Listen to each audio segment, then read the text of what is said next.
नीट ऐका, या जगामध्ये देवाच्या लोकांचं युद्ध हे रात्रंदिवस चालू आहे.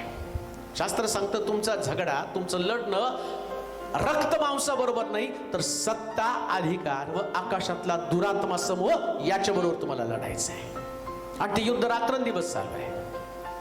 आता सैतान पूर्ण ताकदीनिशी तुमच्याशी चाल करून येत असतो. रोजच्या दिवसामध्ये आजारपण घेऊन येईल, आर्थिक प्रश्न घेऊन येईल, कुटुंबातला कलह त्या ठिकाणामध्ये असतील, अडचणी त्या ठिकाणामध्ये असतील.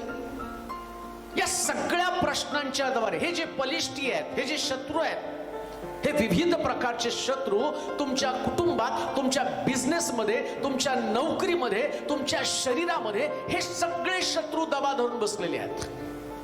आणि तुम्ही पण कुठात, तर तुम्ही एबनएझर म्हणजे सहाय्यशिलेच्या जवळ आहे. फरक काय पडतो माहिती का?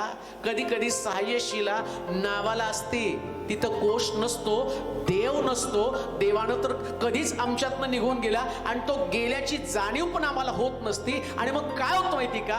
परमेश्वर त्याचं अस्तित्व, मी किती महत्वाचा आहे, मी किती महत्वाचा आहे दाखवून देण्यासाठी अफेक्ट म्हणजे बळ म्हणजे दुर्ग, सैतान आपली जागा कधी सोडत नाही. त्याची ताकद कमी झालेली नाहीये.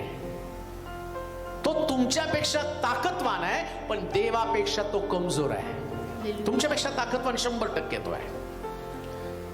मग सैतान कधी घाबरतो माहिती का? कधी तुमच्यावरती हल्ला करत नाही. योबाच्या पुस्तकामध्ये लिहिलं, योब त्या ठिकाणात सैतान स्वर्गामध्ये गेला आणि म्लान होऊन परमेश्वरासमोर बसलेला आहे. प्रभू त्याला विचारतो, काय तुझं लक्ष माझा सेवक योब याकडे गेलं का? तो म्हटला, होय, तो काय तुझं फुकट भय बाळगत नाही, तू त्याच्या भोवती कुंपण करून ठेवलेला आहे. म्हणजे याच्या अगोदर त्यांनी प्रयत्न केले त्याची मुलं मारण्याचा, असफल ठरला. याच्या अगोदर त्याने प्रयत्न केले त्याच्या शरीरामध्ये रोग पाठवावीत, पण देवाचं कुंपण तिथं होतं ना. लक्षात घ्या, परमेश्वराचं सानिध्य हे आम्हाला कुंपणासारखं आहे.